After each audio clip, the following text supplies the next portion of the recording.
Good morning, everyone. It's Wednesday, July 7th, coming to you live from Seoul. I'm Kim Mo-gyan. Before we begin, these are the stories we're following at the top of the hour. South Korea reported more than 1,200 cases Wednesday, surpassing the 1,000 mark for the first time in 6 months. Authorities have retained the current level of social distancing for another week, but are mulling over raising the level if the situation worsens in the next few days. Samsung Electronics have estimated operation profits of $11 billion for the April to June period, up 53% on year. This comes as semiconductor business apparently offset a tepid performance from its mobile business. And BTS summer hit Butter is still #1 on Billboard's main singles chart. It's 6th straight week, the group's longest run at the pinnacle of the Hot 100. Our top story this morning, South Korea's daily coronavirus numbers shot up above 1,200 on Wednesday, and health authorities are scrambling to contain the spread. For more on the urgent situation, we have our Han Sung-woo on the line for us. Sung-woo, give us the details. It's what health authorities have been fearing over the past week, Mo-gyan. South Korea reported 1,212 new cases of COVID-19 on Wednesday. The first time in over 6 months, the daily figure has gone over 1,000. It's also the second highest number of daily cases reported since the pandemic began, trailing only the peak of the third wave back in late December when 1,240 patients were confirmed in a day. 1,168 of Wednesday's cases were locally transmitted, with the capital area accounting for 990, roughly 85%. These include clusters at a large department store in Seoul's Gangnam-gu district and a shopping mall in Yeouido. There were 44 imported cases. 15 are believed to come from Indonesia. Now, Sung-woo, let's shift to how the government is responding to this spike. What's the latest? Authorities have decided to extend the current social distancing measures for another week. That means private gatherings of more than 4 people will still be banned, and restaurants, along with cafes, will have to close by 10 p.m. In a briefing this morning, Prime Minister Kim Boo-kyum warned of even stricter measures if things spiral out of control. If the situation isn't controlled in the next 2 to 3 days, we may have to opt for the strongest level of the new social distancing scheme. The capital area was supposed to be placed under the much more relaxed Level 2 measures starting July, but the implementation of that new scheme was put on hold after a cluster infection at several English cram schools in Gyeonggi-do province, where the Delta variant was detected, spilled over into Seoul. And with numbers in the 1,000 range now, it doesn't look like eased measures are coming anytime soon. That's all I have for now, Mo-gyan. Back to you. Thank you for that report, Sung-woo. Now, Wednesdays are starting to be known as Pfizer Day here in South Korea, with another batch of Pfizer's COVID-19 vaccines arriving in the country a matter of hours ago.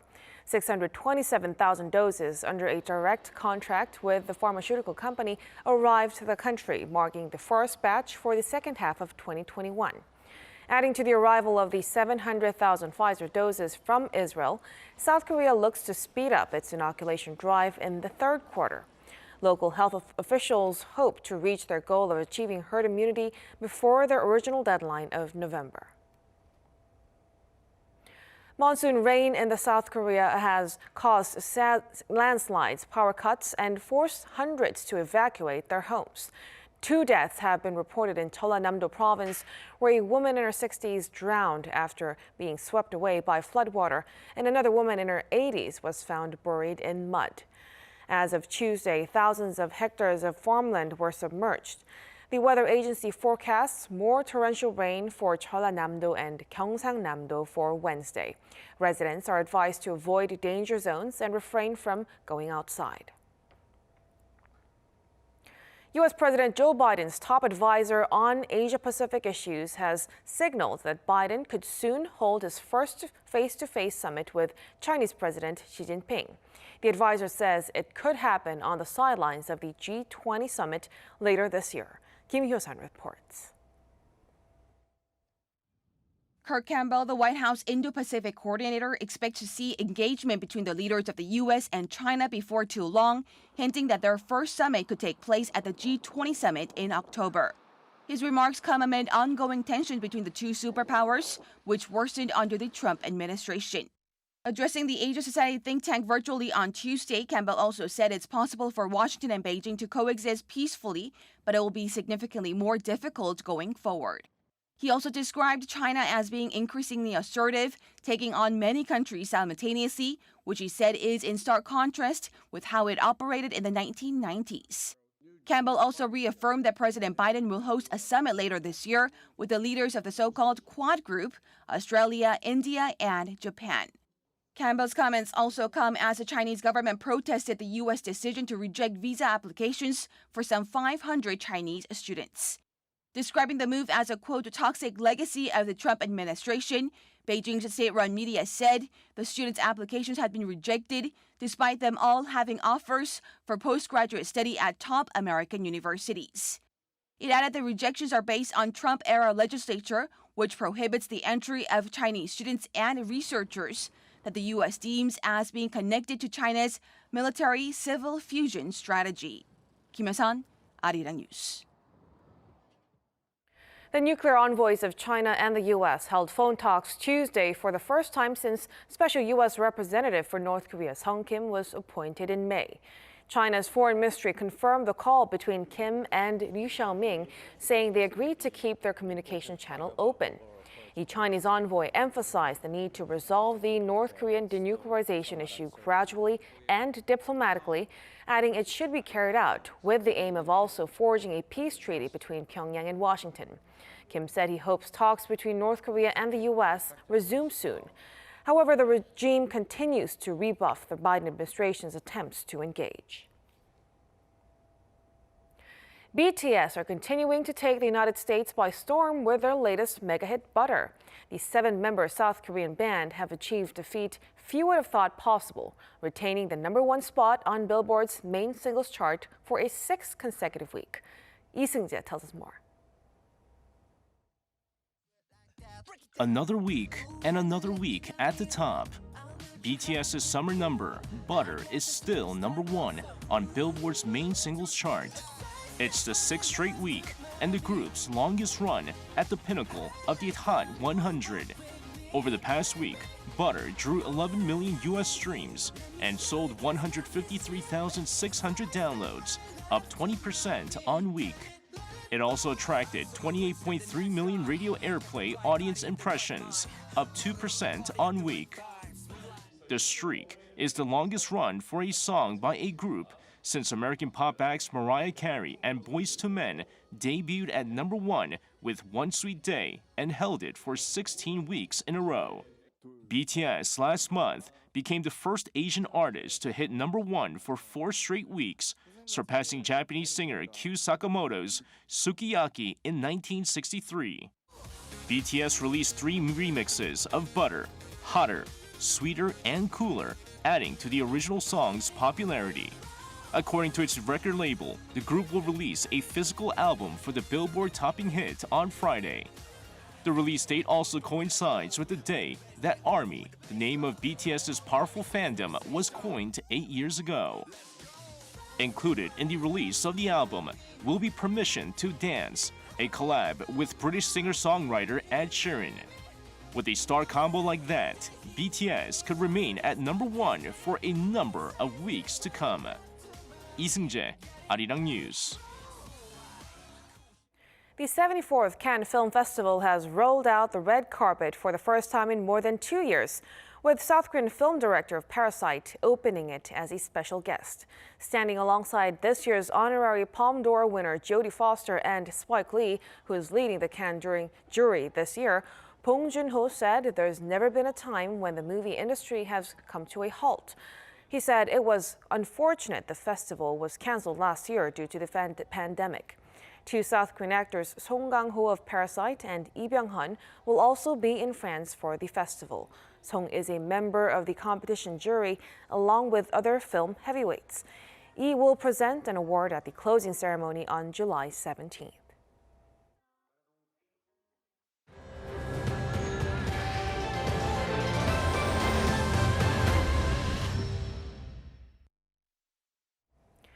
South Korean tech giant Samsung Electronics sales and operating profits soared in the second quarter of this year.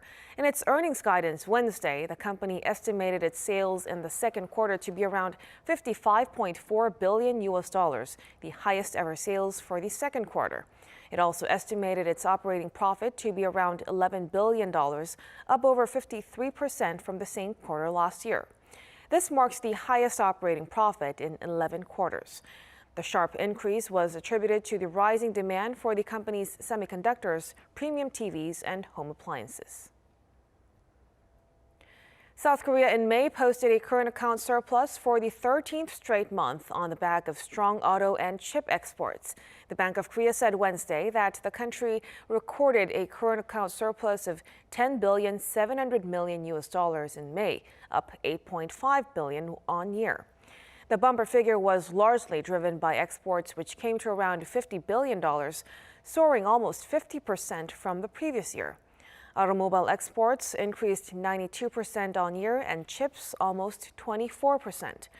Services saw a smaller deficit as the transport account posted the biggest surplus on record thanks to recovery of the global economy. South Korea's shipbuilders won more orders last month than any other country, beating out China. Now, for the first 6 months in total, China was still on top, but that could change in the second half of the year if high-value orders keep coming in. Seon-kyung reports. South Korea's shipbuilders won more orders than those of any other country in June this year. Data from the UK-based Clarkson Research Services shows on Tuesday that the total volume of orders received by South Korean firms in June was 1.82 million compensated gross tonnage, or CGT, for 40 vessels, making up 44% of the world's total orders. Korea was followed by China with 1.57 million CGT and Japan with 300,000 CGT in June. CGT is an indicator of the amount of work that is necessary to build different types of vessels. The total volume of the global ship orders in the first 6 months of this year reached its highest level since 2014, surging 192%. Korea won orders equivalent to 10.47 million CGT, increasing by 7 times compared to the same period last year. The stellar performance was largely due to South Korea's dominance in high-value vessels. It won the 100% of LNG carrier orders, 82% of oil tankers, and 72% of LPG carriers. Chinese companies still topped the rankings for the first 6 months of the year with accumulated orders of 10.59 CGT, taking up around 44% of total global orders. However, with the gap between Korea and China only 120,000 CGT, or 0.5% of global orders, South Korea's shipbuilders are hoping strong orders in the second half of the year will push them ahead of China. Seon-kyung, Arirang News. President Moon Jae-in will hold a virtual summit this afternoon with Dutch Prime Minister Mark Rutte. This summit, 3 years after their last, comes as the countries mark 60 years of diplomatic ties. They're expected to discuss ways to boost cooperation in future industries, especially the chip sector, given that the Netherlands is a powerhouse in semiconductor equipment and South Korea in chip production. They'll also share ideas on how to overcome COVID-19 and tackle climate change, as well as the situation on the Korean Peninsula. In 2016, the two nations upgraded their ties to a comprehensive, future-oriented partnership. Fast forward to now, the Netherlands is South Korea's second largest trading partner in Europe. Experts have come together to devise strategies that can help South Korea become a more forward-thinking country.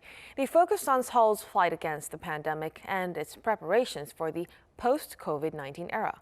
Kim Dami reports. South Korea tackled the coronavirus pandemic through innovation to not only tame the crisis but also revitalize its economy, preparing itself for a new leap forward. That's according to local and global experts speaking on Tuesday at the Inclusive Korea 2021 International Conference. The importance of an inclusive recovery during the remainder of President Moon Jae-in's time in office was also underlined. The time remaining for the Moon administration should be spent reviving daily life after COVID-19 and taking a leap forward to prepare for a new future. The most important thing to be considered when recovering from COVID-19 is that no one should be excluded. Nodding in agreement to Prime Minister Kim's remarks, experts voiced that South Korea has excelled in practicing inclusivity, grappling the pandemic effectively, and as a global role model. Bravo to Korea. And the use of apps and new technologies, GPS and Bluetooth, such as the Corona app in Korea, has also been extremely effective. While noting the country's achievements, experts also warn that South Korea should begin to move forward with the Korean New Deal to reinforce its economic recovery in the post-pandemic era. In order for such a project to succeed, the director of the Korean Development Institute said industries, particularly SMEs, should actively respond to digital transformation and further explore countermeasures against other global challenges like climate change for the sustainability of the global economy. Experts also say that an inclusive society would involve government welfare. Acknowledging a disparity in access to healthcare due to income loss and poverty, the need for a public healthcare system was highlighted. The two-day international conference will end on Wednesday with discussions on a fair society as well as the peace process on the Korean Peninsula. 김다미, Arirang News. Washington delivered to Seoul another set of declassified documents related to the Gwangju pro-democracy movement and the political situation in the early 1980s. They show how the U.S. was informed of South Korea's army's plan to re-enter the city the day before a deadly crackdown. Yoon Jung-min tells us more. The declassified documents from the U.S. show that the American ambassador in Seoul was told in advance of the South Korean army's plan to re-enter the city of Gwangju the day before its final crackdown on the pro-democracy movement. According to one of the 21 diplomatic cables revealed on Tuesday, then Blue House Secretary General Choi Kwang-soo met the U.S. ambassador to Korea, William Gladstein, on May 26, 1980. That was the day before the army, led by then-General Chun Do-hwan, re-entered the city. During the meeting, Choi said the situation in the city could not be allowed to tear apart further and said he had given discretion to the army to go back into Gwangju without announcing this to the public in advance. The U.S. State Department acknowledged in 1989 that they had been aware of those plans, and these are the first publicly revealed documents to show that.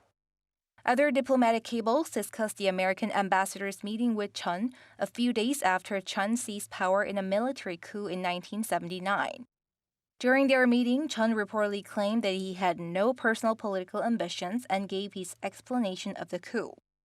Another cable from 1980 showed that negotiations were underway between the military commander in Gwangju and a local citizens committee, but the martial law commander said the release of Kim Dae-jung, the democracy movement's leader and future president, was not negotiable. The documents were delivered to Seoul's foreign ministry during a Seoul-Washington bilateral policy dialogue last week. They will be posted on the May 18 Archives website. This is the third set of declassified documents on the Gwangju pro-democracy movement that South Korea has received from the U.S. since last year. Yoon Jung-min, Arirang News.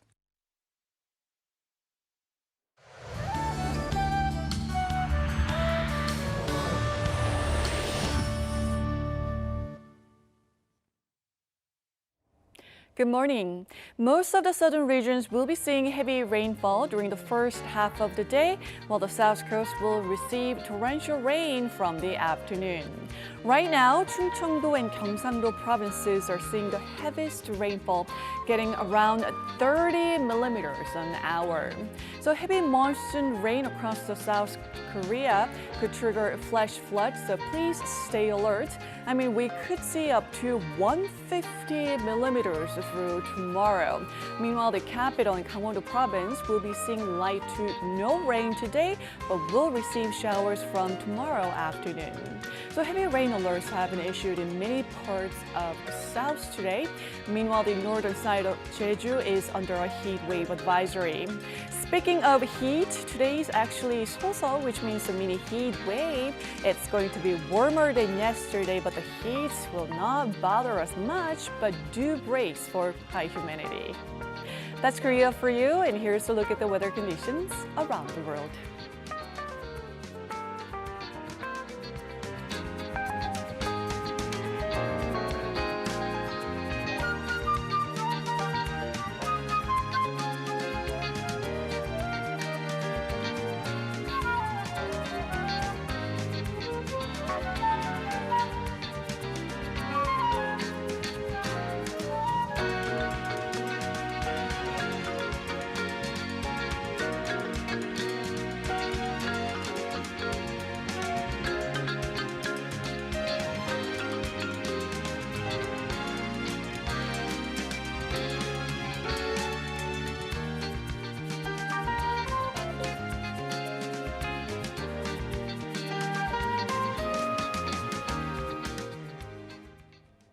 And that will do it for us at this hour on Arirang News. I'll be back at noon Korea time, so stay tuned.